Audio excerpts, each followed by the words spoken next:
just going to get started. Okay. Thank you for coming to our first ever East Central Spring Fair. Let's get growing. My name's Gwen Christ, and I've lived in the East Central neighborhood for more than 26 years, and I now serve on the East Central Community Council Board. Because I've been asked a lot, I'll say it again. Our boundaries are 7th East to University Street and South Temple to 9th South. Our neighborhood has the highest density of any Salt Lake City neighborhood.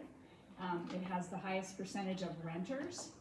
It has a really high percentage of mature old growth trees, and there are a lot of really unique things about the neighborhood. This event has been scheduled during our regularly scheduled quarterly general meetings. Sorry, that came out wrong. We have them every quarter. They always touch on a different topic. Sometimes it's zoning or different issues around the neighborhood, and we decided to make this one fun and festive for spring. We are so very grateful to the staff at McGillis School for their generosity in hosting our quarterly meetings and providing all the equipment and support. Yay, Jim. Also, I just want to mention that you probably signed in when you came in. That's our email newsletter that goes out, and she also sends out information about issues that come up in the neighborhood. We also are on Facebook and Instagram, so follow us there. East Central Community is the address. This spring fair has been organized by the Urban Forest and Park Strips Committee. I want to thank my committee members, Annie Studer, Judy Ballantyne, Josh Quigley, Ken Krause, and Esther Hunter for their hard work putting this together, and the ECC board members for all their help. I also want to thank the donors for the items in the opportunity drawing, which I might mention is going to be held at the end of tonight's event, and we have pottery from Ben Behunen. We have a garden store donation of one of those garden knives, which is really, they call them something. Yeah. And then Jerry Fowles, who donated a tree. It's his Alcova tree.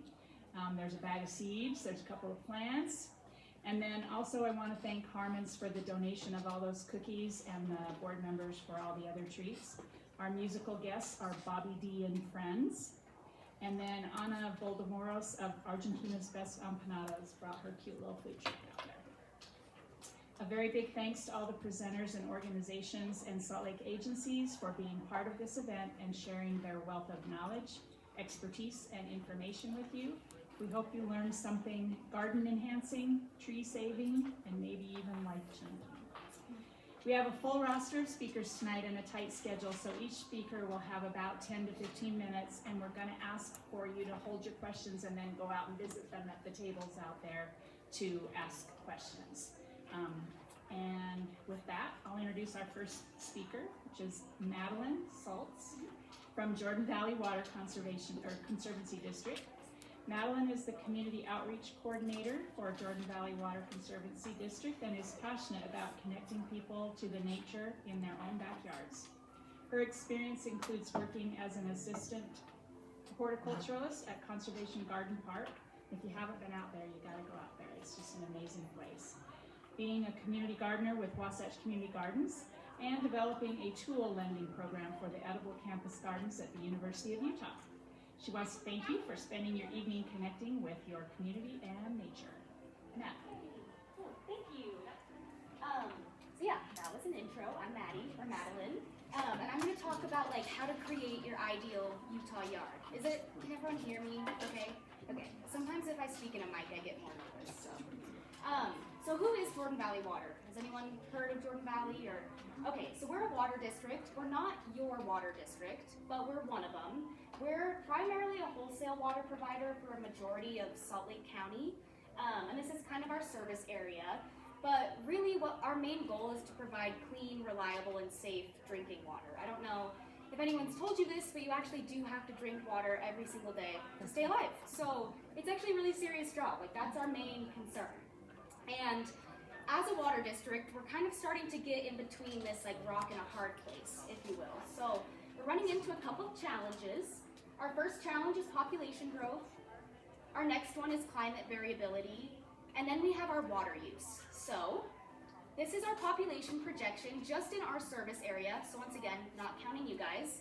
And then another little caveat with this. This is also just with birth rates. So it's not with any immigration at all.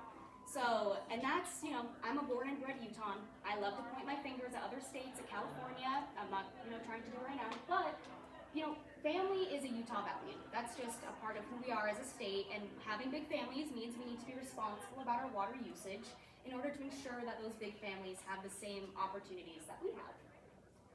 And then this is kind of a graph that shows our mean average temperature. You can see it doesn't look like a crazy increase here. It's about 3 degrees. And what this is doing is it's not necessarily saying that every day is 3 degrees hotter than it would have been in the past. Rather, what it's doing is it's extending our watering season, so it's getting hotter faster and it's staying hotter for longer, which means our irrigation needs to be turned on for longer. And in Utah, a majority of places use culinary for their irrigation water. And so because of that, that means that we need to have the infrastructure in place in order to support all of that increased irrigation demand for that much longer. And I won't beat anybody over the head with this. We've all seen it. This is just the most visibly indicative sign that we are mismanaging our water in the state of Utah. This has been in the news all over the place. It's sad. And then these are our actual numbers for our gallons per capita per day. So that means per every person, how much water are they using daily.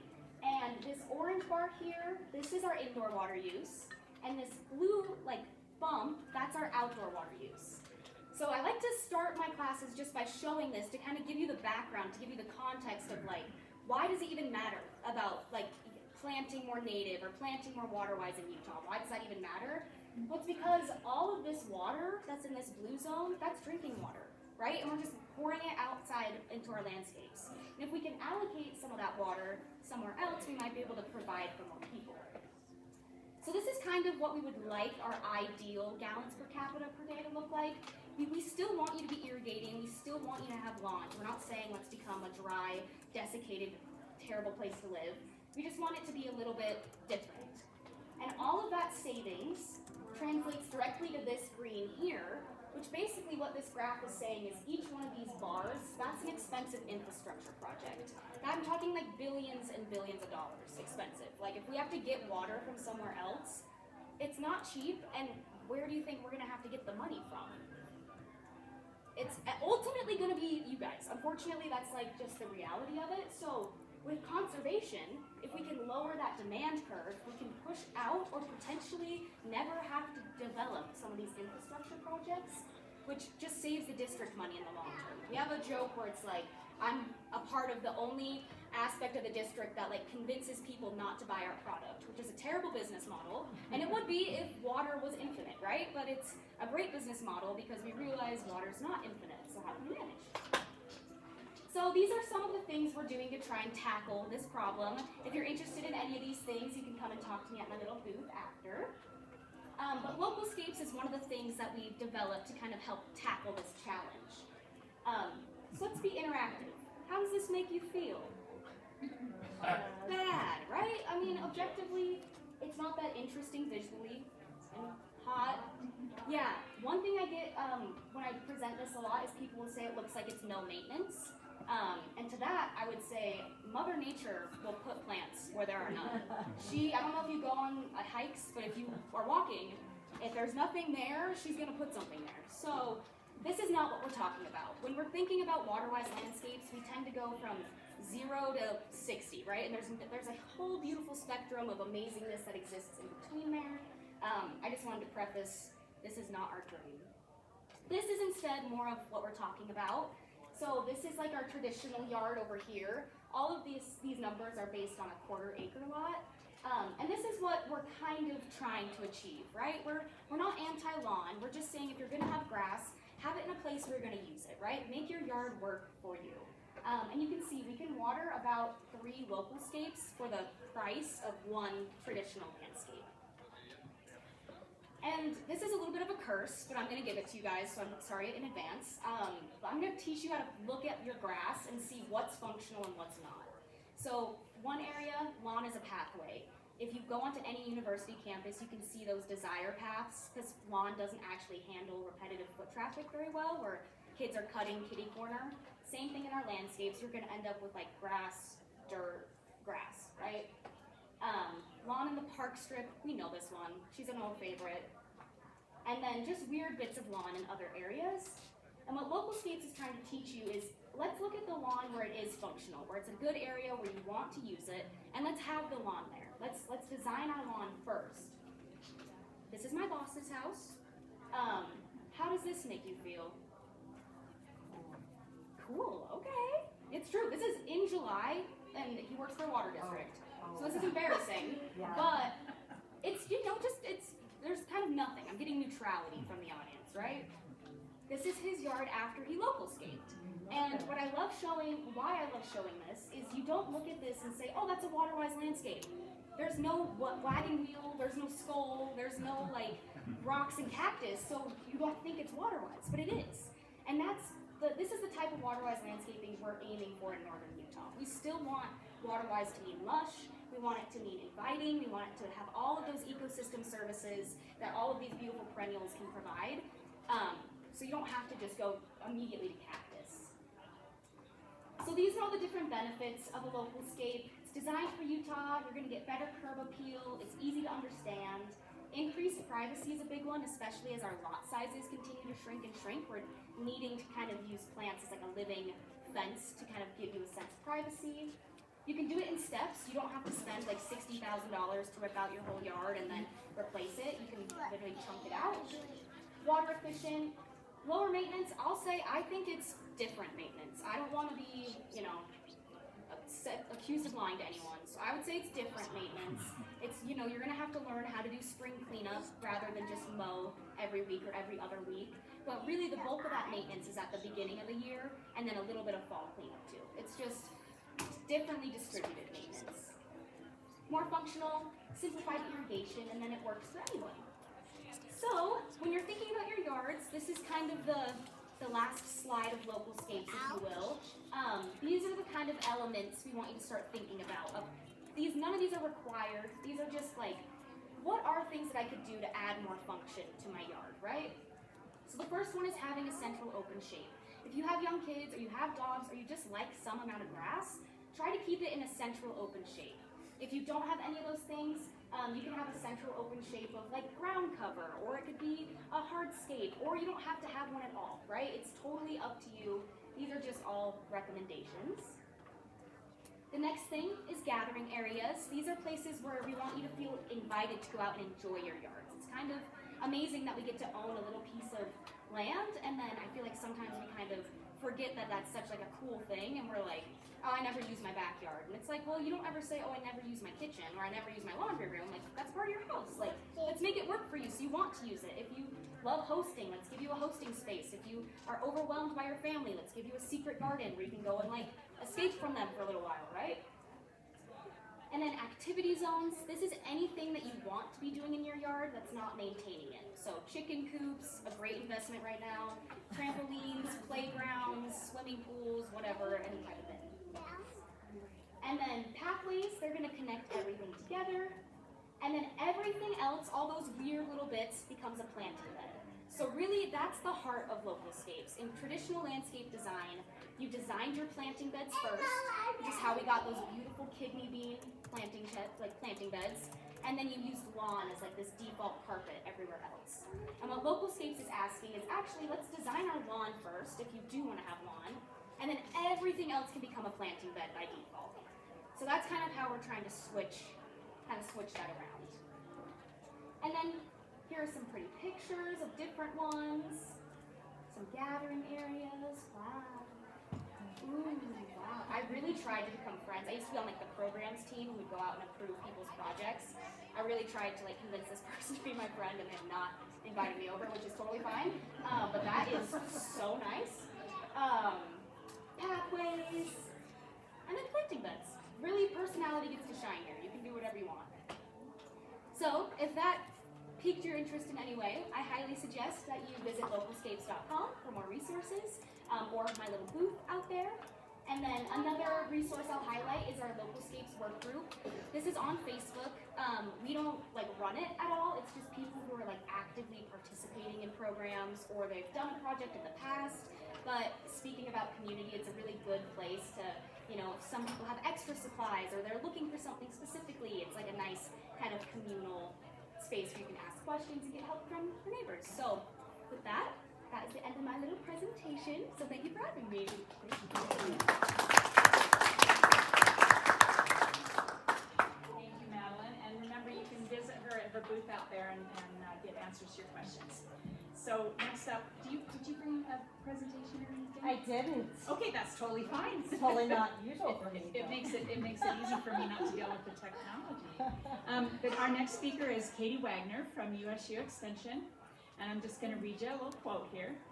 My job is to educate the public about all things gardening, whether it is teaching about soil science, plant science, insect pests, or beneficial insects. My role is to provide research-based, non-biased information to help Salt Lake urbanites grow great gardens. A major challenge has been researching and training others on ways we can all mitigate extreme heat and drought here in Utah. Water conservation is an ongoing issue, but it is rewarding to know that the information I provide helps others grow radiant and resilient gardens and help save more water for the Great Salt Lake ecosystem. Please welcome Katie. Thank you. Hey, I'm not going to use the mic either, if that's okay. Thank you, Gwen. I've known Gwen for, I think, about as long as I've lived in Utah, which is really kind of creeping up there in nerves. And I just want to give a shout out to Gwen that she's been just such a huge champion for gardeners, for local food scene producers, for community connecting for many, many years. And she's obviously still involved in that space. And so if you get a chance tonight, just tell Gwen thank you for everything she has done and continues to do. You're lucky to have her as part of this group. My name is Katie Wagner. I'm from USU Extension. I hope you do come visit our table outside. We have a couple of our wonderful master gardener volunteers that are out there, Barbara and Holly, who would love to answer your questions for you. I was asked by Gwen tonight to talk about pollinators, and I was thinking, gosh, I only have 10 minutes. I'm not going to muck around with too many slides and that kind of stuff. What should I talk about? So I put together, I feel like a late night comedy show here, 10 things I learned and still love about bees and other pollinators. So that's what I would like to present to you today. Okay, now we'll go to Dr. Seuss. Thing number one, right? Bees, especially more social bees, are highly unlikely to sting you. Social bees, like honeybees and bumblebees, tend to have the most painful stings, but they really only deploy a stinger if they feel threatened or surprised by you, or if they're trying to defend their colony. Okay, so honeybees, of course, have a honeybee colony. Bumblebees have an annual colony that they produce as well. About 100, 200, maybe 300 workers in a single season. And so as you're working around hives, for example, the most dangerous place for you to be is right in front of the hive. When bees are coming out of the hive, it's like lanes coming off the runway. They're shooting straight out. And if they happen to bump right into you, you might surprise them. You might get stung. Sometimes they can be a little bit more aggressive on hotter days as well. But I want to encourage everybody not to be scared of bees and landscape. Usually if you get stung, if you're actually getting stung by a wasp and it has been mistaken as a bee. I've only been stung by a digger bee once in my life, and it was when I was working in my garden and the digger bee got down into my little pocket, my pants I was working in, and I shifted my weight and I moved up against that pocket and scared it, and it stung me through my pocket. So wasps can pollinate, yes they can, and there are a lot of different types of wasps. So yeah, they can. They like red honeybees actually. Some be attracted to the color red. Okay, so my next thing here is bees have terrible vision compared to the human eye. So a bee has a compound eye, meaning it has multiple lenses on each eye, and so it's seeing like a whole bunch of little versions of you, where the human eye has the ability to really focus down and turn it into one big, vivid image. So as you see bees out in the landscape, sometimes you see them, you think they're like sizing you up. You're like, I want to come get you and I want to attack you. And really, they're just kind of trying to make you out. What is that? What is that big thing over there? So they don't have very good eyesight. And so as you're working around spaces with bees, being gentle, being very sort of gradual with your movements, fluid. Even if you have bees that run into your body, your arm, something like that, chances are they're not going to sting you. So just sort of be casual in your space, and they should be fine just hanging out. They also have some really cool camera lenses, actually, that have filters that give the same wavelengths that bees see light. And if you use one of those after you let your eye adjust, you'll see that what a bee sees is all the green goes sort of like purple-black. And then, does anybody know what colors bees see the best in flowers? Yellow, white, and blues and purples. Yeah, and so it's amazing. You'll see a dandelion like way over in your neighbor's yard that you would have never seen before because you see all of this green. That's part of how bees are seeing flowers in the landscape. So thing number 3 is plant similar blooms in masses. What bees like to do as they come down and they recognize a flower and they start to work that flower and they like that flower, they want to stay in that location and they want to continue to kind of jump around and work that same flower type. So by planting flowers in masses, not only is that good landscape design technique, but it also helps for them to be able to find those blooms in the landscape. You want to plant flowers of varying shapes and varying sizes. Plant large flowers, plant little teeny tiny flowers, different types of bees, other types of beneficial insects, pollinators are going to be attracted to different flower types. Plant long tubular flowers, plant flowers with really shallow kind of umbel, composite flower shapes, all those different types of flowers, and you'll get a broader diversity of bees and beneficial insects visiting them. And plant lots of them. So in planting beds, if you can plant maybe 45% of the plants in a planting bed are flowering, that's going to be ideal for attracting and retaining populations of those types of things. Okay, tip number 4 is more of a human behavior tip, and that is to shop at garden centers season long. When I first moved to Utah, I worked for a local garden center, and I can tell you, everybody likes to shop for flowering plants when? In the springtime, right now, yes. You go down the aisle, oh, I like that, one of those, one of those, one of those, one of those. Nurseries tend to, most local nurseries are going to tend to stock their nurseries with blooming plants right now because they want to sell plants and they know you're going to come and you're going to be attracted to everything that's in bloom. And that's fine, but just plan so that you have things that are bloom all throughout the growing season. So you have a diverse and abundant array of blooming plants throughout the entire growing season. That can be really tricky sometimes with really early spring. It can be really tricky in the middle part of the summer. We tend to have less floral abundance in the hot, dry summer months. And it can be tricky sometimes at the very end of the fall season. So make sure that you're planting plants to be able to bloom at those times of year. Go to Jordan Valley Conservation Garden Park. It's free. Walk their gardens at those different times of year so you can see some of the plants that are in bloom and you can see that the bees are visiting those flowers so you know what to plant. And they have all their plants labeled too, which is nice. So definitely go and check that out. Okay, often the showiest blooms are not the best pollen and nectar sources. Native plants typically have high quality pollen and nectar. Flowering herbs are great choices too, if you want to flower. Petunias, pansies, iris, highly bred roses, oriental poppies, things like that are really beautiful color pops for us. Plant those for your enjoyment, but those are not the best pollinator plants, so make sure you're planting some of the other types of plants as well. Okay, thing number 6. Utah has 900 species of native bees, mostly solitary. It's about 20% of the total bee biodiversity of North America. There are about 4,000 native bee species that are native to North America. So we are really definitely a bee biodiversity hotspot. In urban areas, maybe not quite as much, certainly when we get to some of our mountainous areas. One of the really big ones, actually, if you ever get a chance to take a fun trip, is down kind of in the high desert area. Escalante, Bears Ears area, actually, is one of the biggest bee biodiversity hotspots in North America. And part of the reason why is there's a lot of undisturbed habitat, a lot of undisturbed nesting sites.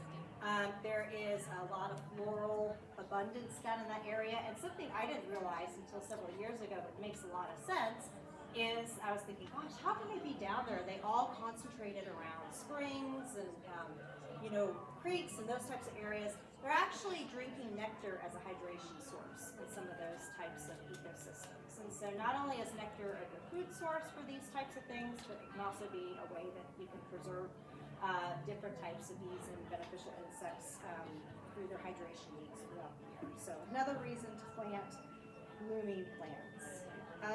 Other types of native bees, or types of native bees, include ground nesting solitary bees. That's about 70% of our native bees in Utah.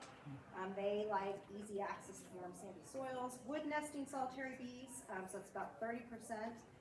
They're in abandoned beetle tunnels and snags, stumps, brush piles, and polypody stems, and you can also build artificial nests for them as well. And then social bumblebees, they nest in places like abandoned rodent burrows, overgrown areas, under lodge grasses and under brush piles, and I guess as well under people's porches, because we get lots of calls about that. So a few tips here: conserve undisturbed or unmowed areas and protect possible overwintering sites for fleas as you find them. Just leave them alone, they don't want to sting you. Let them have their space. Okay. My thing number 7, bees in part forage on past learned experiences. They do not always visit blooms with the highest quality pollen and nectar. Once they learn and like a flower, they will frequent it. And there's been some really interesting controlled environmental research studies that have shown this. And so you would think a bee would be like, oh, I'm always going to go for the flower with the highest quality pollen and nectar. That's not necessarily the case. I don't know why that's really important for you to know that. I just think it's kind of a cool thing to know, so I put that in there. All right. Number 8, we're going to move to butterflies. This one's going to depress you. I'm sorry. Native butterfly caterpillars have a persistent predator in especially urban areas, which is the European paper wasp. The European paper wasp is an introduced pest to caterpillars, especially monarchs, and so they are introduced. They prey on native butterfly caterpillar populations. Their populations are not threatened or endangered in any way, shape, or form, so I give you full permission to destroy any European paper wasp nests that you may find. Those are the ones that you have up in your sheds or places like that that have that kind of, it looks like that kind of comey type of material that they build. Yellow jackets are nesting underground. So if you see any of those, go ahead and get rid of those, destroy them. You can say Katie Wagner gave me approval to do this. I'm good to go. All right.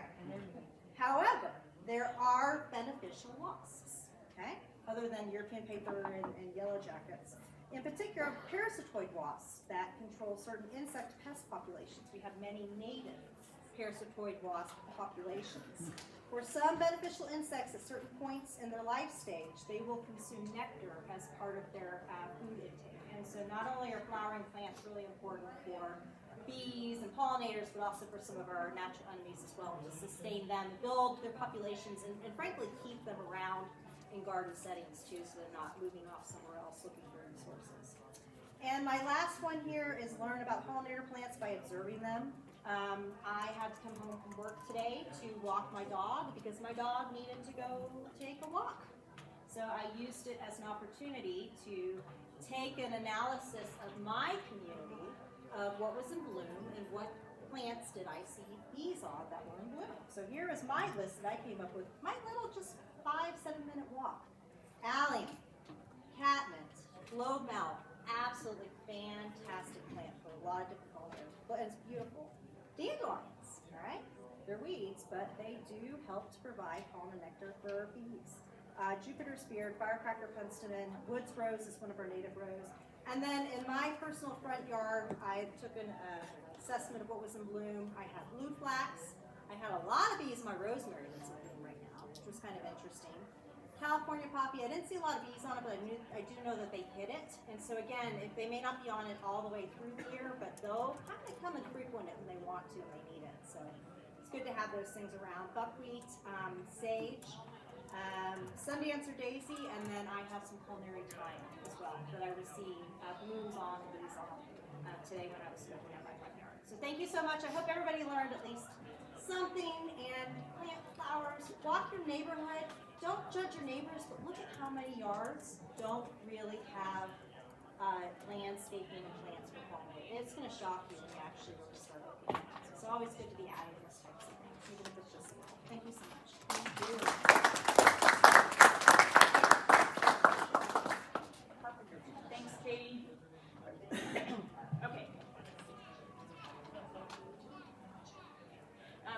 is Ricky Lonchno from Salt Lake City Public Library.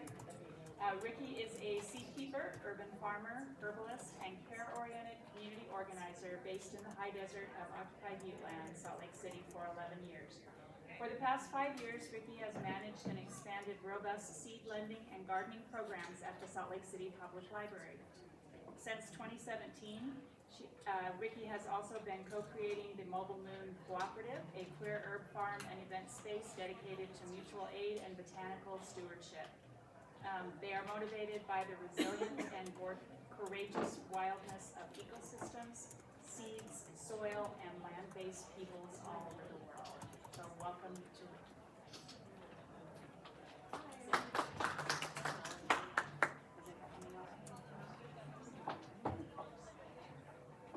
Jim, can you give us a hand? Oh, yeah.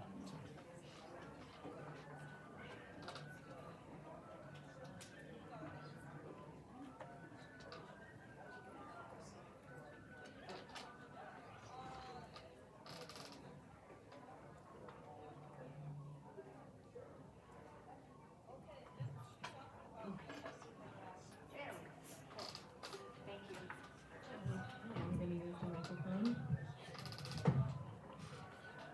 Can everyone hear me okay? Hi everybody, my name is Ricky and I work at your downtown Salt Lake City Public Library, and I'm so pleased that we're in a library right now. It just feels very homey. So I want to begin with something that's kind of like a land acknowledgement, but I think it's sort of relevant to seeds and seed keeping.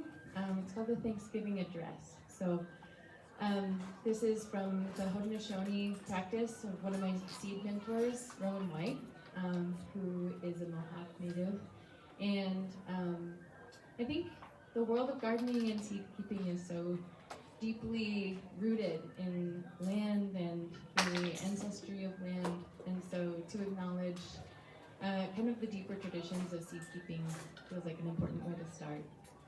So I'll read the Thanksgiving Address. To be a human being is an honor, and we offer thanksgiving for all the gifts of life. And then together we say, and now our minds are one. So, and now our minds are one. Today we have gathered, and we see that the cycles of life continue. We have been given the duty to live in balance and harmony with each other and all living things. So now we bring our minds together as one as we give greetings and thanks to each other as people. And now our minds are one. We thank the vast diversity of ancestors in this room for joining us and strengthening our capacity to learn and grow together so that future generations can thrive on land. And now our minds are one. We thank the earth that surrounds us, this Wasatch Valley and the Great Salt Lake, the water, and all of the creeks and rivers and streams. We thank the air, our airshed that is so vital that we need to protect from toxins and pollutants. We thank the sun, the moon, and the stars, and the cosmos that surround us in their great mystery. And now our minds are one. We sit here humbly and we ask that you and this grand family gather around us and make our hearts and minds strong, pulling us together like threads of mycelium so that we can remember this connection and continue our journey of seed saving together. And now our minds are one. So I want to do a really quick activity. There's not too much time. So find somebody near you, and just, if you don't know them already, that's better. And we're just going to take 1 minute. You're going to take turns introducing yourself and sharing a quick seed story. Ready, set, go.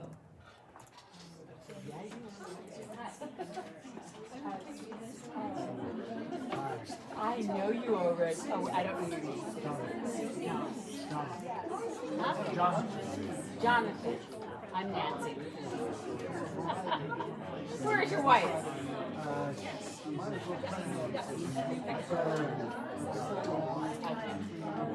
So what the easiest seeds to grow are squash seeds.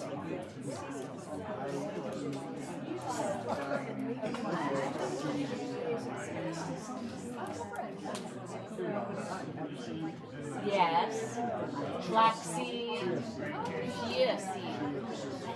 Chia seeds because in the 70s, chia was like something you put on the outside of the sprout.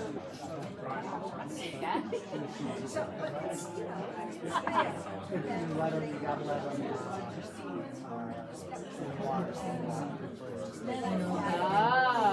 Oh, I didn't know that. Well, in the book, I remember this, Lab Girl, she said the toughest thing that a seed has to do is to sprout. And so for them to grow, I mean, that's why I think squash, Okay. they We just are grow. so excited. These stories have been shared, and it's kind of like a seed metaphor.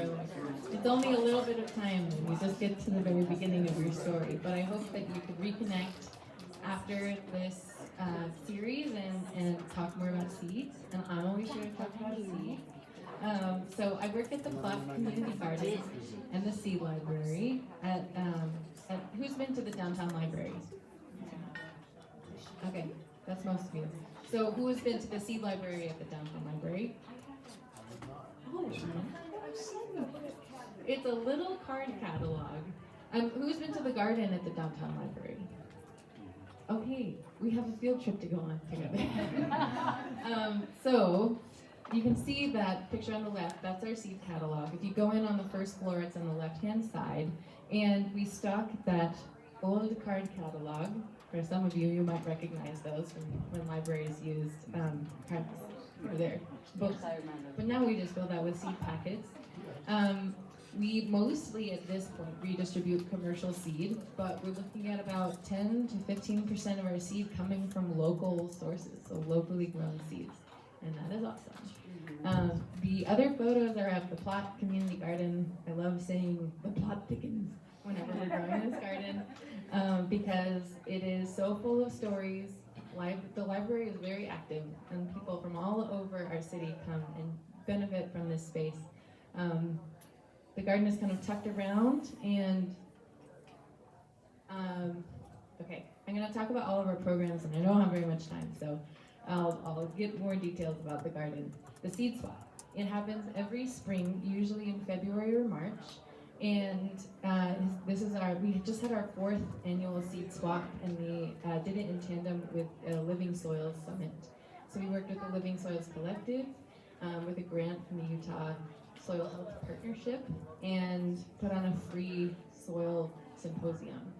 And as well, we filled our whole urban room area, kind of atrium, with tables and had a seed swap. And kind of a special thing about our seed swap is that nobody was selling seeds. So most seed swaps, if you don't have seeds to exchange with a grower, you usually pay $3 for a seed packet or something. Since we're a library, everything has to be free. So we actually were able to sponsor some local growers, Grand Prismatic Seed Company, West Edge Community Gardens, Snake River Seed Co-op, Al the Punk Rock Farmer, and other seed specialists to be able to give their seeds away for free. So this happens every year, and you should come.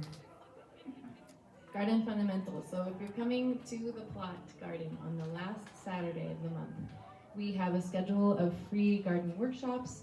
So if you don't know how to grow seeds out, there are mechanisms to learn about that and many other things. So our next one coming up is an introduction to mycology.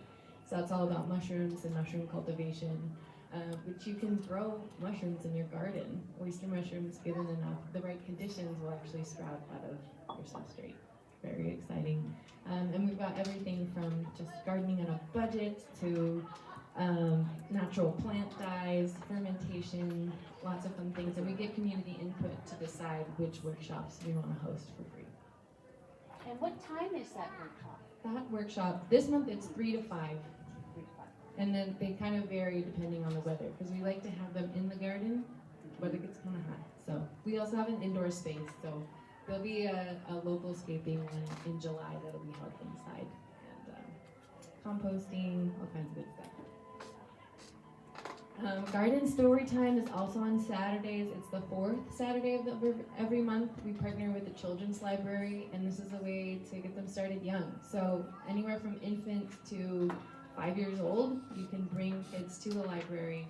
There's a story that's read inside to start, and then everyone kind of parades up to the garden singing a song. It's really cute.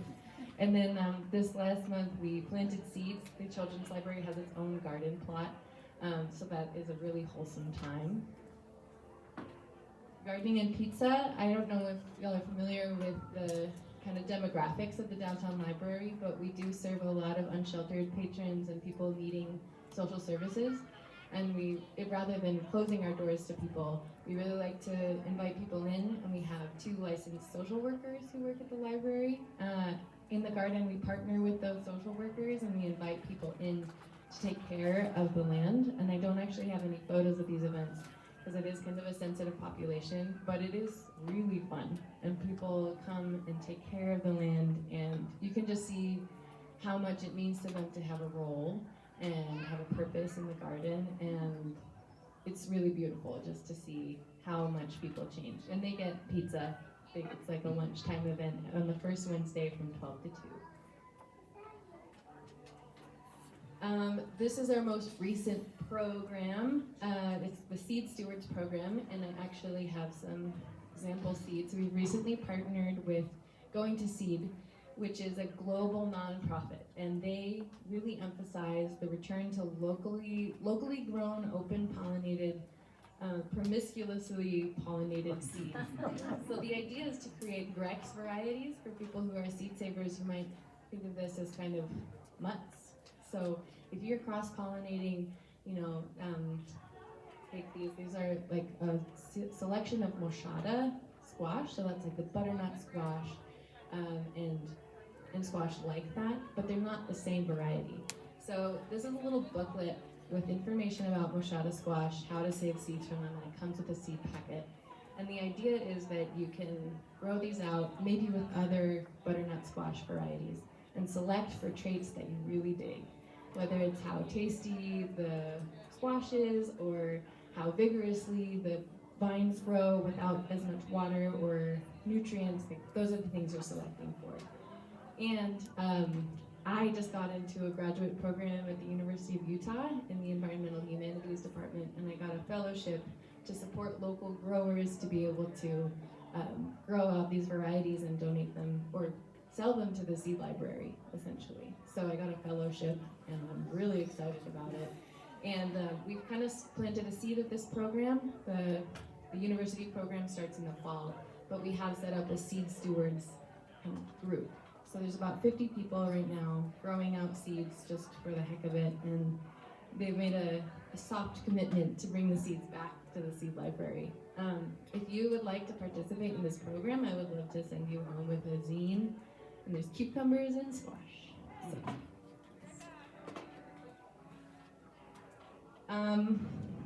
This is just an example. These are all some crops that we've been growing. This is part of our community garden, and in the next few weeks, I guess next week, we're going to be planting out our corn, beans, and squash garden, which is part of the plot. And I just think this is a beautiful example of the ways that we can start to see local agriculture. Because it's a really ancient way of growing food and saving seed and encouraging togetherness. In many native traditions across this landmass in North and South America, you see corn growing as a stalk, and then beans climbing up that stalk for support and adding nutrients to the soil, and then squash acting as kind of a ground cover. So we have kind of a demonstration area that has also sprouted up amaranth and epazote and lemon balm and other herbs. So it kind of becomes like an ecosystem of edible and medicinal plants. So these are just some fun crops we've grown. So just to complete this presentation, I just want to encourage you to consider this as a little seed planted in you. I think probably here there are a lot of gardeners, but if you do want to take seeds with you, listen to their stories. figure out where they're from, how they might grow the best, and plant them according to what you learn, what you hear, what kind of research you do. Take care of them, make sure that they get adequate water, sunshine, and soil, harvest them, eat them, engage with them, and save their seeds. Maybe bring some to the seed library so that their stories can continue to grow. And give thanks for all the gifts of life.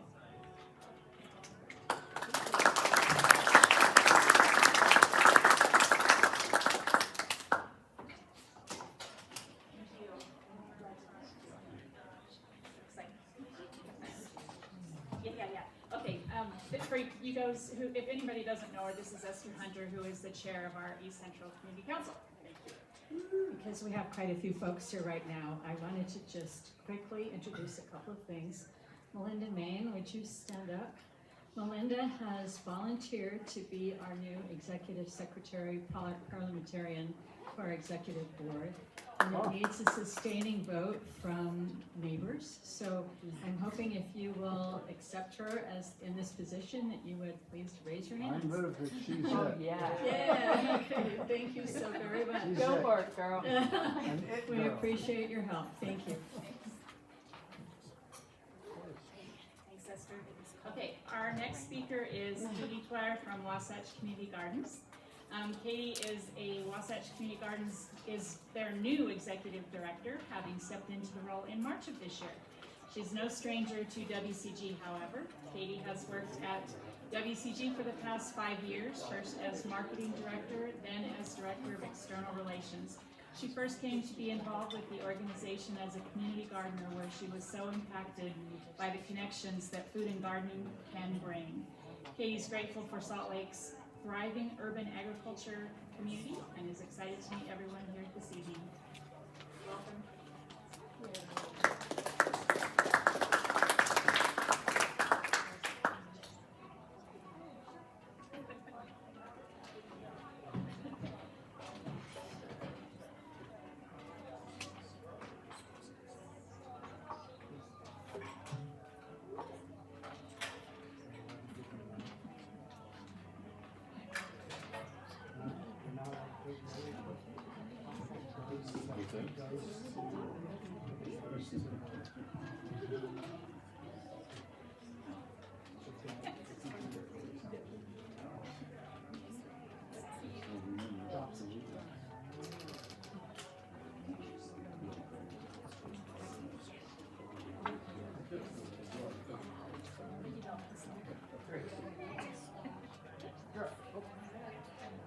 Hello, everybody. Hi. Hi.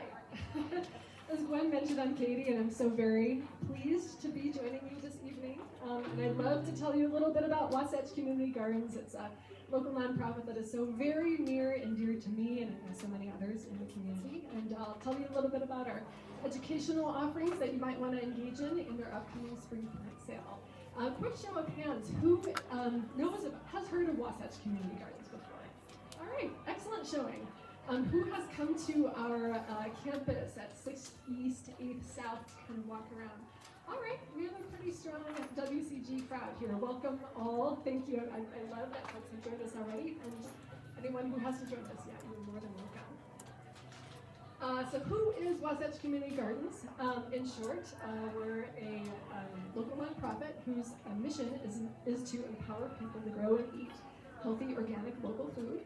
We're in our 36th year this year and growing wildly in response to community demand for food access and education. We are also so much more. We engage in 6 community programs from education, youth and school gardens, community gardens, volunteers, job training, and advocacy and justice. We manage, in partnership with Salt Lake City and Salt Lake County, 20 plus community gardens and school gardens around the county, and we have 2 relatively new job training farms in the Glendale neighborhood, which I'm happy to talk to you a little bit about. And of course, our headquarters, as we like to call them, are at the Wasatch Community Gardens at 629 East 800 South. So only a mile away. When I came here this evening, I was so pleased as to how close we were to this community. So in short, we are serving folks all across Salt Lake County, and we get a question a lot, well, I don't have a green thumb, can I engage with WCG at all? And you absolutely can. Our mission involves growing and eating healthy food. So we're certainly gardeners, but we love food, and if you eat, you can certainly come engage with us. We'd love to have you. When it comes to educational opportunities, there are many ways to engage with WCG as well. We have programming for adults and kiddos. You don't need your own gardening space at home to come and engage with us, and I'll talk a little bit about that. And like I said, no green thumb required. If you eat, if you like food, you are certainly welcome to join us. When it comes to workshops, our education program offers dozens of on-site workshops from spring to fall. Right now they're all happening at our campus, which is just about a mile from here. We offer indoor workshops, outdoor working labs, and garden tours. And our campus, it's about 1.2 acres. And in that campus is about 15,000 square feet of annual veggies, fruit trees, teaching gardens, native and water-wise, edible perennials. It's really an excellent place to come, not only take a class, but get your hands in the soil, meet your fellow community members and gardeners, and really engage with community. Here's a quick sampling of the type of workshops that we offer. We span spring to fall, like I said. We also span food and gardens. Sowing spring crops, for example, pickling your harvest, summer salsas. We also have a 6-course intro to organic gardening. So please, you're absolutely welcome to come visit our website at wasatchgardens.org. We are always posting new educational workshop opportunities throughout spring, summer, fall, and we're hoping to do a little bit more winter programming as we get up to speed there. I should note too that our external education manager, Celia Bell, is working our table out in the foyer right there. She's an absolute wealth of knowledge when it comes to gardening and teaches most of our external workshops. So feel free to stop at our table and ask her any gardening questions you might have. Besides formal workshops, you can just come and walk around our campus at 6th East, 8th South. You can take a self-guided tour. We have examples, like I said, of water-wise gardens, different types of trellising, shade management for gardens, edible perennials, pollinator gardens, you name it. This is a sample or a picture of our herb garden right here, or herb spiral, I should say. There's signage across campus, so you can take a self-guided walking tour.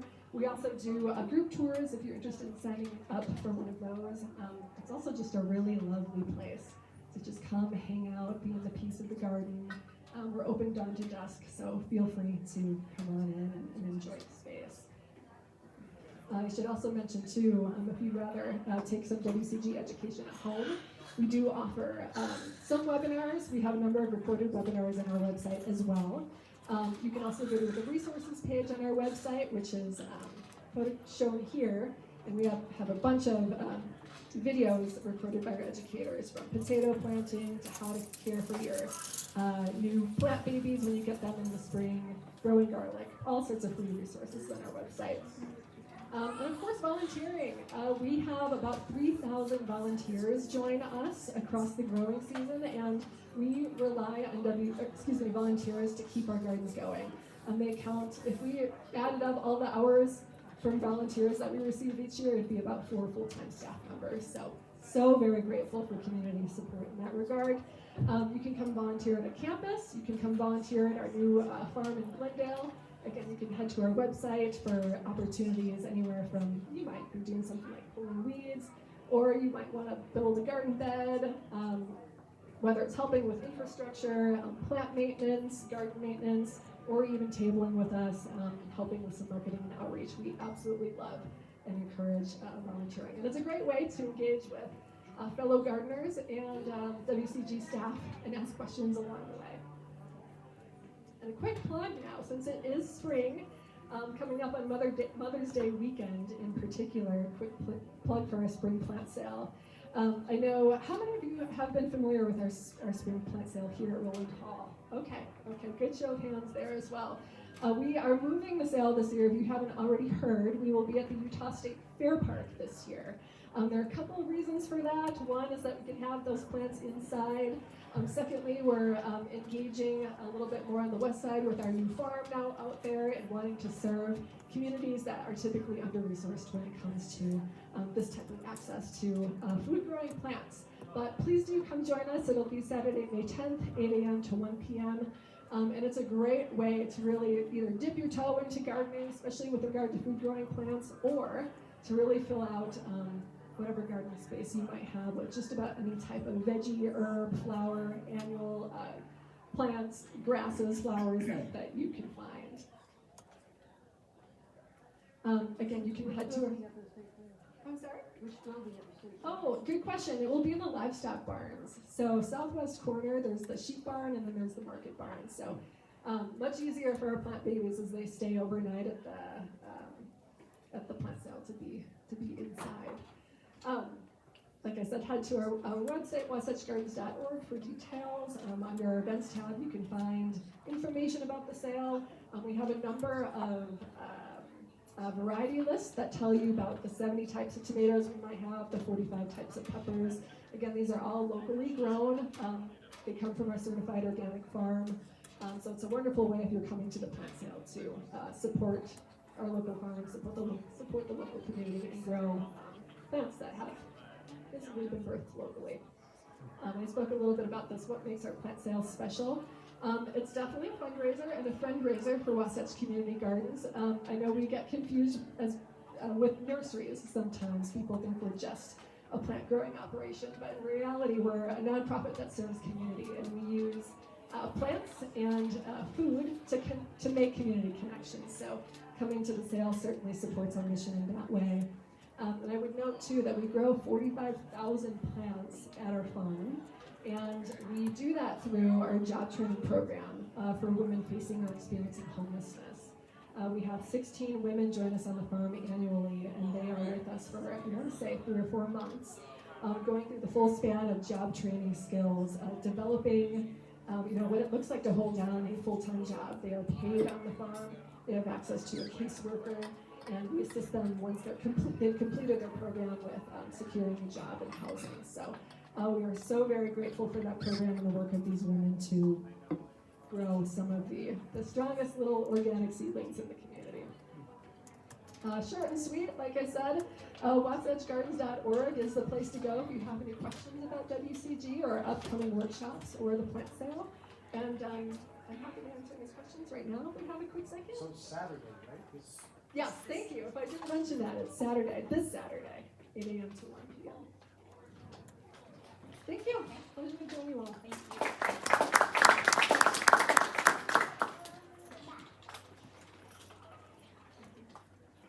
Okay, if anybody wants these seeds, Ricky left these with me. There's one packet of the cucumber and some of the squash, so just grab them from me before you leave. Also, just another little plug, we're doing an opportunity drawing at the end of tonight's festivities, and there's some really great prizes, so if you filled out a ticket on the way in. So next I want to introduce Josh Quigley, who is a member of my committee that put this thing together for us tonight. He's on the East Central Community Council Board. Josh has been a lifelong resident of Utah and a resident of Salt Lake City for 4 years. He is passionate about quality urban landscape architecture and creating green, sustainable neighborhoods. His expertise lies in making low-water, native, lush, and productive landscapes that are accessible and desirable for the Intermountain West. Josh.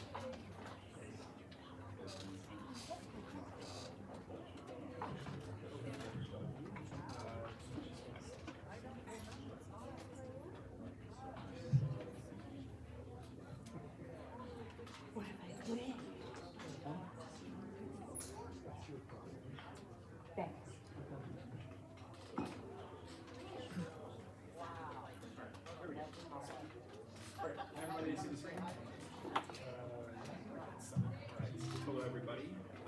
So we're here today to talk about some good xeriscaping practices, and I specifically wanted to focus on park strips and trees. Yes. Could you lift the microphone up a little towards your Is that better? Okay, sorry.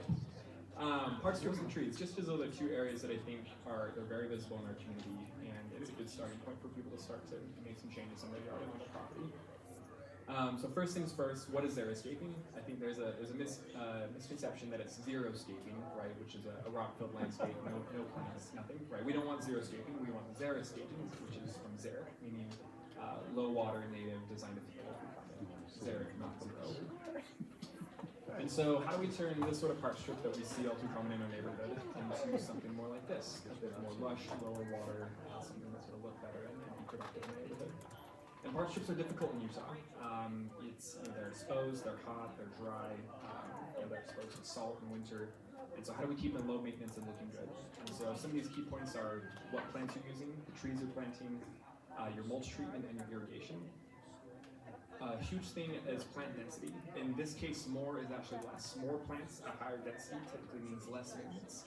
That means more plants grouped together is less room for weeds to establish. Denser plantings shade the soil and help retain moisture, so that's less water. And more plants create more nutrient exchange and a healthier soil ecosystem. So more plants equals less maintenance. So more coverage or more plant totals. What plant types you use will make or break your park strip. Again, we have a very tough park strip situation here in our climate. Going local and native, plants that are sourced from local growers that are native to our region. Avoid big box stores or broader selections. Those are meant for more of the North American market. They don't typically do well in Utah. Look for plants that are adapted, plants that can handle a park strip environment, hot, exposed, salty, heavy foot traffic, vehicle traffic. And look for plants that are proven. Walk around your neighborhood. Look for things that are thriving in park strip environments and try to replicate or duplicate, take pictures or take notes. Look for things that are doing good and plant them in your own yard. And then best bang for your buck plants. I like to call them bang for your buck plants. These are plants that they spread, they sprawl, and they seed. Park strips are a defined space with hard edges between your road and your park strip, and so your road and your sidewalk. And so this is actually a great place to plant plants that are going to spread, they're going to sprawl, and they're going to fill in the space. Other places in your garden you don't want that because they'll take over. But park strips are a great place for those sort of plants. Also, less money, less plants, right? And so I'm just going to quickly go over a few readily available plant types. Again, there are dozens, if not hundreds, but I'm just going to go over a few that I've used in my career as a landscape architect that do very well in these specific instances. Sumac, there's a couple of ones out there. Low growth sumac, autumn amber sumac. I'm sure you've seen this around. It's become very popular lately because it does very well. It's pretty low growing. It fills in the space. It has a beautiful fall color, and it can grow in full sun to even full shade. Very, very versatile shrub. Sand cherry, either the Pawnee Buttes variety or the Western sand cherry, also native to Utah. About 1 to 2 feet wide, 1 to 2 feet tall, 3 to 6 feet wide. Beautiful spring flowers, full sun to part sun, super tough plant, does great in park strips. Rabbit brush, either dwarf rabbit brush, blue rabbit brush. There's a couple different cultivars out there, about 2 to 4 feet tall, 3 to 6 feet wide. This thing is extremely tough. This is one plant that once you establish it, it won't need any supplemental water. And so I've got this growing in my park strip at home, and it doesn't have any irrigation, and it thrives for summer. Full sun to part sun. Creeping juniper, junipers have a bad rap. They were very popular in the 60s and 70s, but there's a lot of newer, lower growing cultivars on the market that do very well in park strips. There's dozens of varieties, all sorts of different colors, and they're evergreen, so they add that lovely winter interest that a lot of other shrubs don't. Desert 4 o'clock, so this is one of my favorite. This has become this historically was difficult to source until recently. It's become very popular because of how well it does in park strips. It's a low-growing perennial that's only about 1 foot tall and 3 to 8 feet wide, and it blooms like a petunia all season long, from about end of May all the way till the first frost. And what's great about this plant is it's another extremely xeric plant. Once it's established, it won't need any supplemental water. I also have this in my park strip. It's on no irrigation. You can find these at a couple local growers like Brainerd Favorites or what's the one, Mill Creek Gardens. And you can grow full sun to full shade. So again, super versatile native plant that has just recently become available on the market. Yarrow, I love yarrow. It's another plant that would typically fill in a space and take over, but in a park strip that's ideal, right? More plants, less weeds. I love terracotta yarrow as well as common yarrow. I'm sure you see this everywhere. This is super readily available and performs great in park strips. Penstemon. We are the penstemon capital of the world. We have several hundred species of penstemon native to Utah. Most of them are evergreen. They're critically important for pollinators, and they're tough as rocks, right? They have a send out the huge show flowers in the spring, and then a nice lovely little evergreen pile of foliage the rest of the year. And these are another plant that, depending on the species of the cultivar, need very little supplemental water. Are they like 2 years and then they start to don't last? Depends on the species. So so Coconino penstemon lives about 2 to 4 years, but it'll readily reseed. And then things like Bridges penstemon will live up to 20 to 25 years. And so penstemons, depending on the cultivar, have a very wide range of longevity. I love Bridges penstemon for that reason. It's the longest of all the penstemons. Bridges. Mulch, the magic of mulch, right? Prevents weeds, retains soil moisture, reduces irrigation, it keeps our plants happy and healthy, if done right? This is where we get back to zero stapling versus xeriscaping. Some recommended mulch types: shredded wood or bark mulch. We love this. It's the ideal option for your densely planted beds. It's your best for soil health and microbes. It does need replenishing every few years, but overall this is going to be your cheapest and easiest option. However, in park strips it can erode and blow away in more exposed or high traffic areas. One thing that I recommend for people that are wanting a low maintenance solution is chat or crushed stone. This is typically used for pathways, but the way this works is it's the residual crusher fines from the when they crush gravel or rock for construction. And so once it gets wet, it creates sort of a thin crust on top that is really good at preventing erosion, with still letting moisture through. It's more medium cost and it's lower maintenance than the next option that we see all too soon in zero stapling. Big cobble and gravel. And the issues we see with this is that those larger rocks, they create more gaps for debris and trash to collect. They're more expensive, and they also create nooks and crannies for weeds to grow. I'm sure if you've had this in your landscape, you see how quickly they fill with leaves and weeds, and just all those little gaps are just a nightmare to deal with. So avoiding gravel and cobble and going for more of a crushed stone or a chat is if you're looking for a rocky sort of mulch. And it retains heat, it stores the plant roots. It's just not great for plants. How many times have you seen plants or trees doing very well in this sort of mulch, right? You don't see it often. And then the absolute no-go that we try to recommend moving forward is weed fabric, right? This became really popular 10 to 15 years ago. It was branded as sort of the solution to weeds, but we've now seen a few years later that it suffocates existing trees and roots. The mulch just easily erodes or blows off the top. Weeds still grow on top of the fabric. I don't know if you've ever had to deal with this, but it's just after 3 years, you're still pulling the weeds, but now the weeds have grown into the fabric and they're even harder to pull out. And it just starts to deteriorate into the soil after a few years. And so 10, 15 years ago, landscapers were really recommending this. They've done a full 180 in the last 10 years just because it's proven to be a long-term maintenance nightmare. So heavily recommend against weed fabric.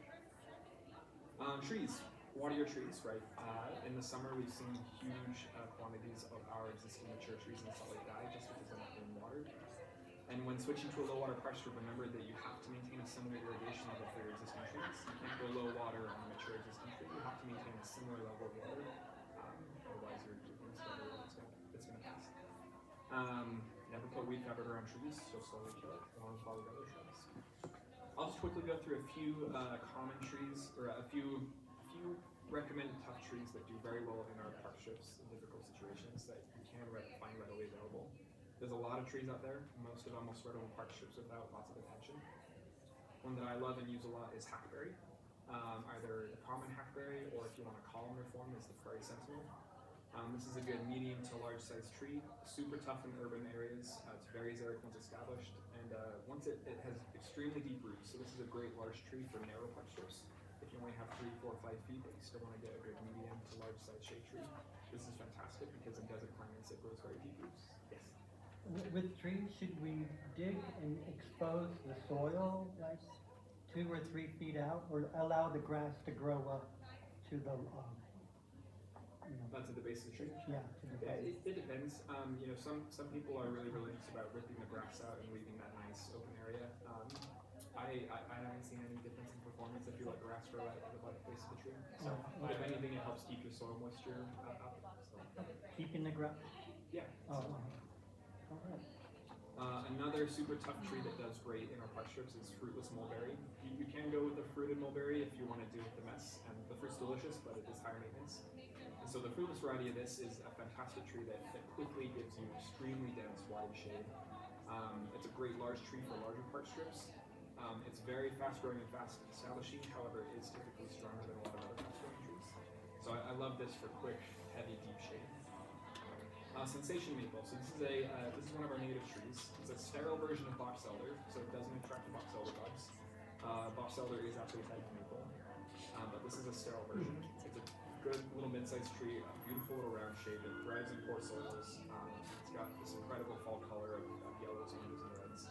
This is another newer one that we've seen great performance with, and this is great for a good mid-sized tree. Western catalpa. This is naturalized in the southwest. You see it growing in the desert. It's typically native to the Midwest, but it's become naturalized out here. It's a real treat when you're out in the desert and you randomly stumble across one of these near a spring near a creek. Despite looking very ornamental and tropical, they're extremely tough. They only need supplemental water during the hottest days of the summer. And related to the catalpa is a native tree we have called the desert willow. It's not actually a willow. It's a very, very xeric native small tree. This does great on the power lines if you're looking for something smaller. About 10 to 15 feet tall and wide. It's fast to establish, and this is another tree that once it's established, it will be And from catalpa to desert willow, there's a beautiful new hybrid on the market the last several years called the chitalpa. So it's a hybrid between Cholopsis, which is desert willow, and catalpa. And so this is the best of both worlds, right? It's more of a medium-sized tree, fast to establish. It'll bloom all summer long with gorgeous flowers, just like the desert willow. They both have extremely deep roots and only need a little bit of extra water during the summer. And I love this. I use it in some of the contexts, and it just does fantastic in our cotton with those hardships. Irrigation, switching to drip, right? How do we do this the right way? It's significant water savings, no overspray, but again, remember to irrigate existing trees. The biggest mistake we see with people switching to drip is they won't irrigate their existing trees to a similar level that they were before, and then the trees die. I can't hear you. I'm sorry. Remember to irrigate existing trees when you're switching to drip. One thing that I recommend with drip is inland drip emitters. You've seen sort of the spaghetti wire where you have the individual native emitters that you lead to each plant. That can become a maintenance nightmare. You know, they can break very easily, get tangled, people trip on them. They can just look a bit, they're not the best to look at. And so I very much prefer inline drip where you've got that 12 to 18 inch inline emitter and you just stick it into the ground, put the mulch over the top, you never see it, and you're good to go. It's super easy to convert existing irrigation systems. It's very easy to repair. Overall, it's the simplest and most effective form of drip irrigation. I hate the spaghetti lines. This is a much simpler way to go about it. And then with trees, remember that you have to provide that supplemental water to match the existing irrigation. So, looping inline droop around existing trees or providing deep root watering systems. These are, yes? Is there a formula with how many coils per size of the tree? Not necessarily, just because every tree has different watering needs and every soil, if you have clay soil, sandy soil, really just kind of going off of, if you've only ever had to occasionally water it, probably only needs a few loops, but it's just situation based. So, deep root watering systems are really nice. These are just these 2 foot long deep stakes that you can tie into your drip system that essentially just put water down at the root line, deeper into the soil. These are really effective at providing a lot of water to deeper parts of the tree and root system for much less water than you would with traditional irrigation. So we're starting to use these a lot more, and they've been very effective with both new trees and existing trees. All right, that is the end of this. There's a lot to get through, so I can answer any questions. If you want to copy this presentation or other resources, you can just take a picture of this and I can email it to you. Out of the table, out at the East Central table, we have little handouts with some of these plants and others. So yeah, any questions that you guys have? Yes? I think Cosmos should be on your list. Say that again? Cosmos. Cosmos? Well, I guess they're not perennial, but they talk.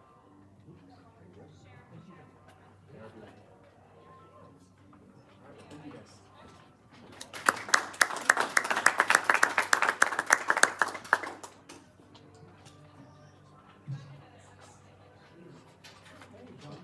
Never sorry, mate.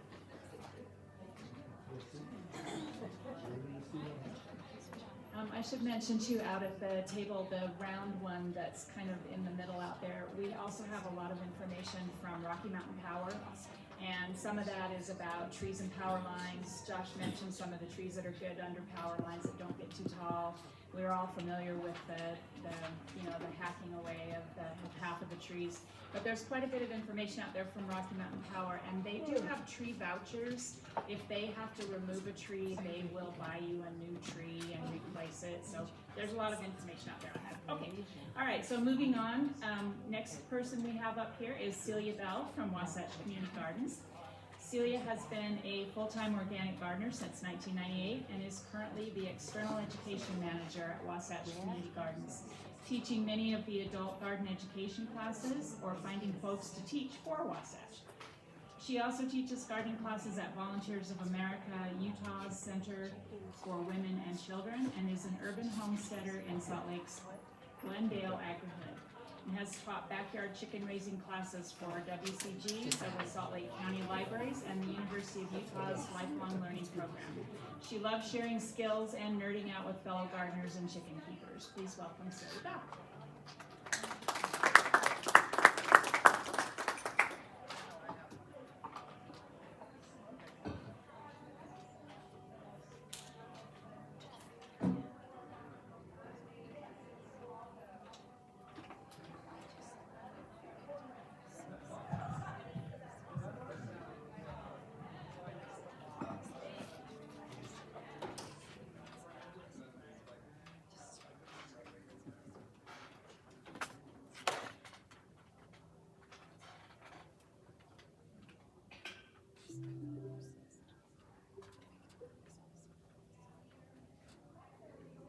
Do any of you have chickens? Yes. Cool. So, I usually start out my chicken classes with, if you want cheap eggs, just go to the grocery store, but I can skip that part now. So, I've had backyard chickens in Salt Lake City since 2004, and out of all the different animals I've kept, they've been the easiest. Bees are so much harder, goats, beef, that sort of thing. So, love the chickens. There are a few hot tips that hopefully I can fly through here tonight. But I do teach backyard chicken raising class for U of U Lifelong Learning, and that's coming up in, I think, June. Here, I'd have to check. But it's 3 nights, 2 hours each. So if you're interested in knowing more, that's another way of finding out about backyard chickens. But so what are some of the benefits of chickens? They're fun. They are. They're so fun. Anything else? Well, eggs taste good. They do. It tastes really good. Ooh. Yeah, fertilizer. Nice. Yeah. So the eggs, the fertilizer, bug and weed patrol, as long as they don't end up eating your garden too. So we'll talk about trying to get involved in the you won't ever have to watch TV again. You can just stare at your chickens. You have to go do chores every day, so you're gonna get in touch with the great outdoors, and you're gonna all be so much more responsible people. And then the challenges, what are your worst nightmares of having? Raccoons, yes, the predators, for sure, we gotta be careful with that, I'll talk to you about it. But yeah, the poop can be a problem, so we'll talk a little bit about that also. So, do we have the time and money? Do you leave for long periods of time in the summer? Unprotected hens, origins of food grade, where are you gonna get the food and how much does that cost? The cost of food is going up lately too. Are they gonna be a garden pest? I've seen a chicken dig a hole in about a foot deep in about 3 seconds. Eating all those eggs. Eating all those eggs. Oh, I mean, possibly.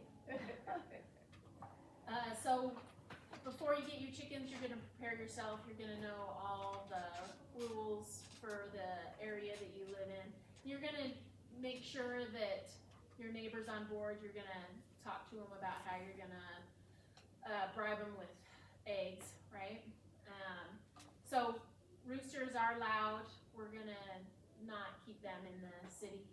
Hens also can be loud, so maybe not parking your coop right under your neighbor's window if they're gonna be cranky about that. So evaluating your neighbor's friendliness, and then who lives close to you that's gonna watch your chickens while you go out of town. That's gonna be big. And do you have the time/money on that? So before chickens, you're gonna need a few things. Brooder, if you wanna start with chicks, so that's just a protected area for them so that your cat or your neighbor's cat don't get them, and that you're keeping them warm while they have that little downy hair, feathers that can't keep them warm. Place to store their food that's not gonna be eaten by mice. What are you gonna do if you get a rooster or what happens when the hens stop laying? Are you going to be the retirement home for your chickens, or having a plan for the unproductive hens? That which can be around 2 to 3 years for like mass production. I knew of a 10-year-old chicken that still laid an egg, but it was one a month. And then where are you gonna get the food? And then litter, so that's usually like pine shavings to absorb the poop. So the high nitrogen ammonia smell is gonna need to be captured by some sort of carbon material, so I really like pine shavings. And then that ends up being a good resource for your garden. But making sure that everyone in your family knows if these are gonna be pets or if they're gonna be farm animals, and making sure everybody's on board with that. So getting together, and are you prepared, if it is a pet, are you prepared to take it to the vet? Because that can get spendy. So what's the plan there? So farm animal, laying machine, and then you get to have all the fun of picking the types of breeds. So there's so many cool ones that have like the feathers this way, the feathers this way, and stuff, like all the different colors, different colors of eggs that they're gonna lay. So there's the blue-green eggs, they're the brown eggs, or the white eggs. My nephew makes sure we have a few layers that lay the white eggs so you can still dye them and stuff. But so breeds are gonna determine like temperament, the size, how noisy they can be in general. If you're handling them more, doesn't need to be as big of a deal because they're gonna be calm. But there's this really cool website called, and it's hard to see probably, ICUC Handy Dandy Chicken Chart. They have all the different types of breeds, and you can get on that website and just peruse all. You're gonna stay up real late tonight just looking on that website, right? And you're gonna need some housing. So you're gonna need about 4 square feet per bird. So that's gonna be your coop. That's gonna be so that they're not getting rained on, snowed on, wind blowing while they're sleeping at night, and that they're protected from the raccoons. And a roost, so they want to roost like in a tree limb and stuff, so this is their fake tree limb that you have inside of the coop. And then they have nesting boxes, so you make these perfectly sized boxes with some padded material like straw or pine shavings in the bottom, and they'll naturally just want to lay in this little hidey hole, want to lay their eggs in there. And then the litter, so that material, that pine shavings to absorb the poop, that they're gonna be pooping a lot under that roost, especially those long winter nights. So much poop. So, and then waters, feeders, run, fence, covered or not. So once you have all that set up, then there's not much. You just make sure they have some food, some water, they're closed up at night, and you can automate a lot of that. So what I did, we salvaged a bunch of materials and we made a coop south-facing glass so that it stayed a little warmer in the winter, and we could walk into it, so it was easy to clean. It was all about making it easy to clean. You can make a really small, cute, like Martha Stewart coop and stuff, but if it's not easy to keep clean, so So what I did, so here's the roost for my chickens, and they're pooping in these little drawers that don't have bottoms. They're sitting on just a flat platform. So all the pooping's happening there. Once you go into the coop and it starts kind of stinking, then I can push those drawers open and it dumps into a wheelbarrow outside of the coop. And it makes it so much easier to clean, so I actually do clean and everything. So here is what it looks like from the outside. You just push that open, it dumps. And the nest boxes are like that. And so I've been talking a lot about these pine shavings. So this is a bag of those. You can buy them at the feed store, the animal feed store. It's about $12, and it's really compressed. There's a lot of material in there, and it absorbs that poopy smell really well. So I just stir that around until it starts stinking too bad, and then just clean it up. So if you can. And then another big deal was, this is usually a video, but it's not gonna work right now, but this is an automatic door. So it closes when it gets dark and it opens when it gets light automatically. You just put a little one of those camp lantern batteries in it, and that'll last for a couple years on one of those batteries and stuff. So that's been a huge deal for the raccoon thing. My raccoons have gotten very smart. They now know how to not trigger traps and stuff, and they would wait outside for the door to open. So you can actually program this. So I delayed it so it doesn't open right at daylight, that it waits for about an hour before it opens. Because those raccoons, they're so smart.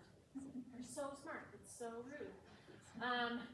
And then this is a picture of my brooder here. So this is the baby chicks. This is their first day. And so the little waters, so they just need water feed, and then the litter on that. And this is my little chart for food by weeks. I have this in a handout that I can give you at our booth at Wasatch Community Gardens there. And then I talk about this a lot in my class up at the U and stuff, and about different types of feeders that are set up that the chickens actually step on the feeder, so it opens only for the chickens rather than the all the songbirds coming to feed at the chickens, so they don't steal half of your chicken food from you. Different ways of feeding the treats, different ways of having waters where the water stays clean, so there's these little nipples on the side, that sort of thing. So, and we talk about how to look at a hen and know if it's healthy or not. And we talk about keeping your chickens safe from dogs, safe from cats when they're little baby chicks, and general management type stuff. So how to protect them and keep them happy and laying eggs. You think you have more rats because of the chickens? So that's why we have that treadle feeder where they have to step on it so it doesn't trigger for rats. It's supposed to be like a rat-proof feeder and stuff. We live in an area in the Glendale neighborhood where I think we actually have enough predatory birds in that area that we have yet to see rats. But in Sugar House area and stuff, definitely like downtown, there's major problems. So that treadle feeder is a great option for keeping the rats out. And then you have all the eggs you'd ever want with the eggs Benedict and the pasta that's golden orange, and my favorite, the potatoes with fried egg on it and stuff, and all that. So, they go to my husband. He ate, he's been making frittatas, and he pickled some eggs. He does them for breakfast and stuff. So he's had a few. But we have 6 chickens and we get 6 eggs a day. I think I learned in Japan they changed the feed to the chicken so that the whites become a different color, or the yolk What? becomes like They're so cool. radiant red or something, I have no idea. like the Japanese do? Right? Right? Sounds exactly like that. So what do you do with all the shavings and the used stuff? So I have about 100 square foot beds, gardens, so I use it as And then- fertilizer or mulch around my edible perennials, cardboard with the mulch on top. And then eventually it just kind of blends in and makes a really good soil. Yeah. Yep. It's a resource for sure. But I do know some people that don't have access to that and they have tossed it. But you can find other people in Salt Lake that want That that. will want it, yeah. Yes. So that's kind of a production. We're on a half acre and we grow all of our fruits and veggies and we have our hens and bees and meat rabbits. So This is your property, in Glendale. your own property. Okay. Yeah. So but What's the smallest number of chickens you can have? Or don't. typically I just say not below 3. They are very social and stuff. But I can answer more questions at our booth and stuff. I know you have someone else. We have lined one up here. more, one more talk tonight, so that would be great. You had me. Thank you, Sylvia. Yeah.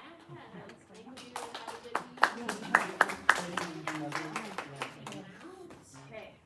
All right. See you on Saturday. Oh, yes. Plant sale. Yes, plant sale. And I'll just also make a plug for the Red Butte Gardens plant sale, which is also Saturday. If you're not a member, if you're a member, you can sign up for a time on Friday. But both of the plant sales are the same day. It's kind of fun to go to both of them. You get different things at the different plant sales. Wasatch Community Gardens is the king of tomatoes right there. Okay. All right. So the last talk we have tonight is from Myra Gertz and is Joanna? Okay, and Joanna Batman Schaefer. They are from a program called Nature and Human Health Utah, which is part of College of Behavioral Science? College of Health, right. Okay. Myra Gerst, NHH Utah's program manager, has worked in preventative public health programming throughout her career. She coordinates public engagement, management of the pilot grant program, and facilitating opportunities for nature-based programming within the community. Myra is a St. Louis native, but has been in Salt Lake City for the past 5 years, where she lives with her husband and 2 small children. When not working, Myra spends most of her time camping with her family, me too, and spending time in the Utah sun. And Dr. Joanna Batman Schaefer is a professor at the University of Utah College of Social Work, a licensed clinical social worker, and editor-in-chief of the Journal of Experiential Education. With over 20 years of experience in wilderness therapy, residential treatment, and clinical practice, her research focuses on nature's impact on mental health, attachment, and therapeutic interventions. Please welcome Myra and Joanna.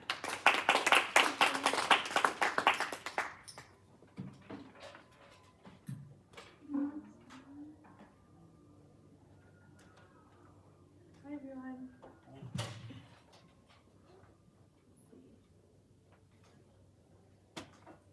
Awesome. Okay, thanks so much. All right, so we're going to talk to you about Nature and Human Health Utah, and if you've already come by our booth and said hello, thank you, but we'll be back out there at the end if you have any questions.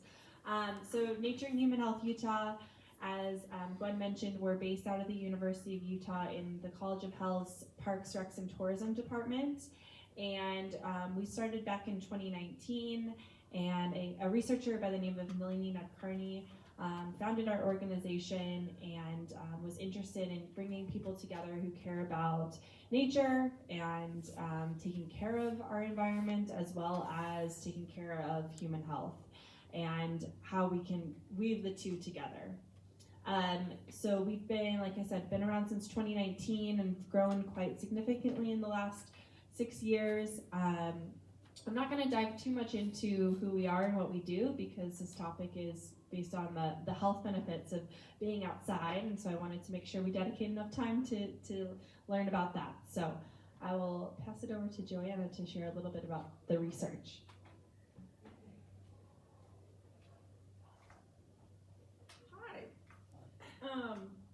So some of the things that we know about being outside, and having spent a whole lot of time outside myself, I always had the feeling that I felt better outdoors, but I didn't know that there was actually science behind that.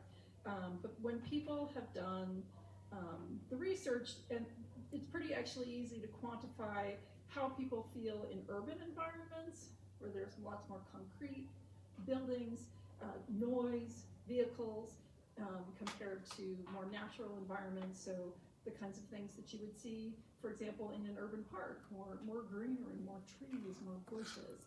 You might hear a little more, a few more birds, a few more animals. So some of the things that we know about how being in nature impacts humans is there's actually a substantial body of research that shows how we psychologically we feel better when we're outside, and so people have actually quantified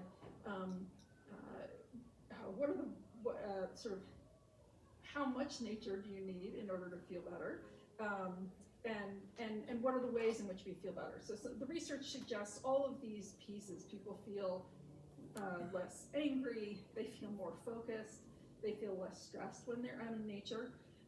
My research in the last few years has focused on the effect of nature exposure on adults with mental illness or symptoms of mental illness, and we found that as little as 10 minutes in a natural environment, including urban nature, so a space that's more natural than it is built, so any urban park in Salt Lake City qualifies, that those actually statistically significantly help people to feel better, which sort of shocked me, that as little as 10 minutes would do it. We also found, I want to say, because this came up in a meeting I was at earlier today, kind of a question of dosage. We found that effect size, sort of more time was better, up to 70 minutes, and then beyond that, we didn't see a relationship of effect size to time, like either in a positive or a negative direction. And what that means is that, like, you're out there for an hour, you're probably getting all the benefit you're going to get from like a one-time hit of nature. But for me, I guess that feels like it takes the stress off. I don't have to like go deep into the wilderness in order to get the benefit from being outside.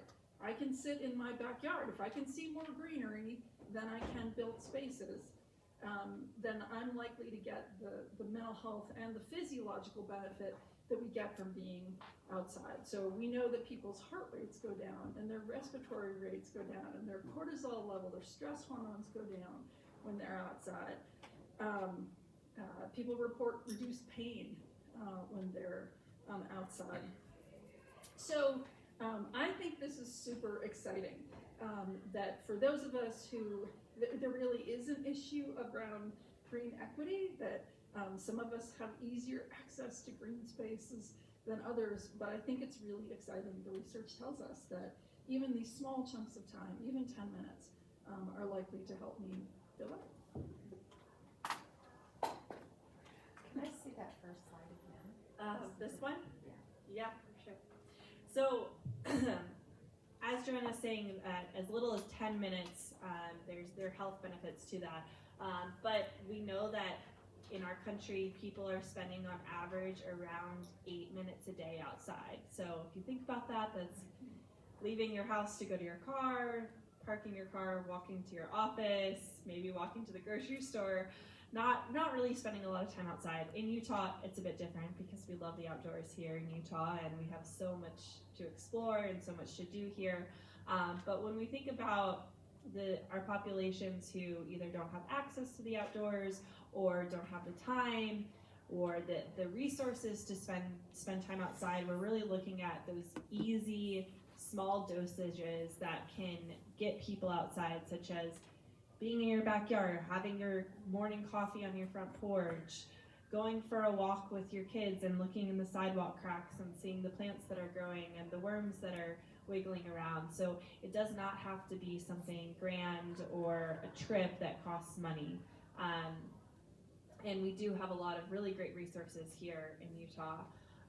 So as Joanna was saying, nature equity is something that we really focus in on at Nature and Human Health Utah because we know that there are discrepancies between nature access And not only do we see that there are more green spaces here in Salt Lake City as compared to, my comparison here is West Valley City, but we see in West Valley City that there are smaller parks serving a larger amount of people.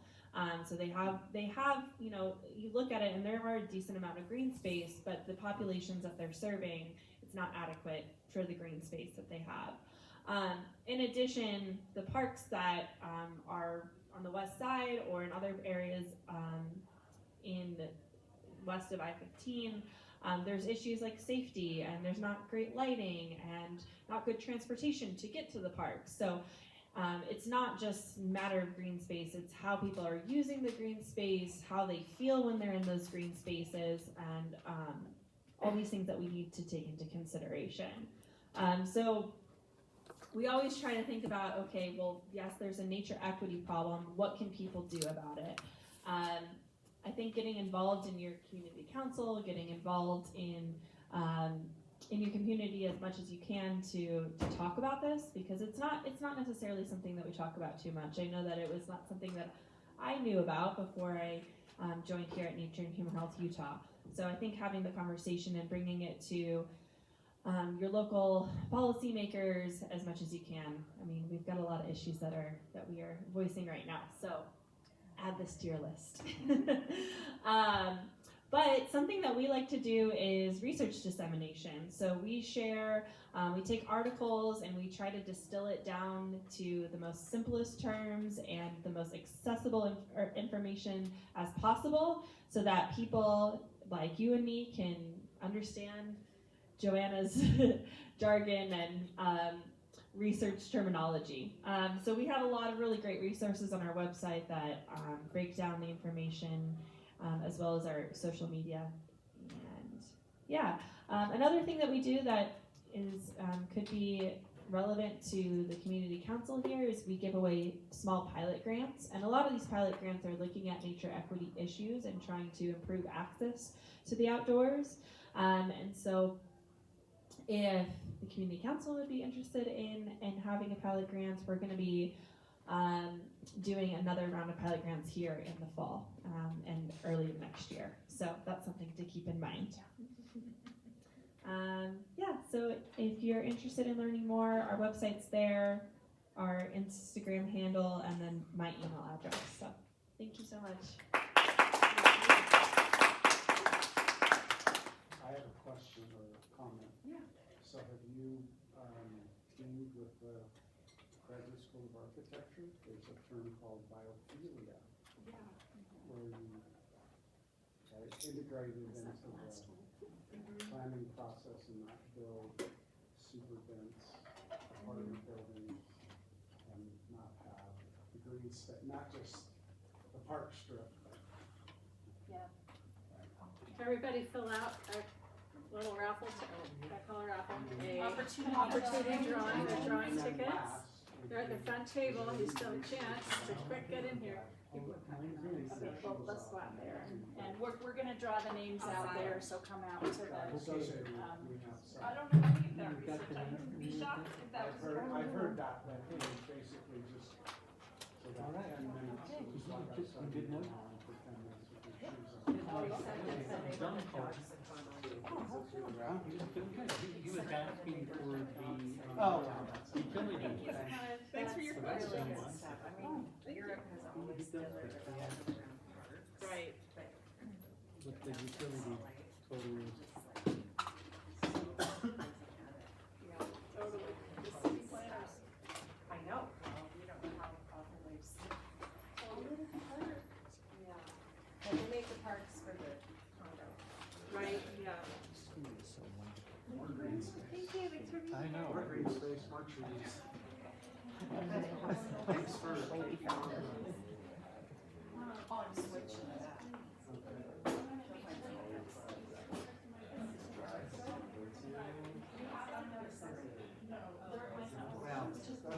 Well, that has a derogatory term.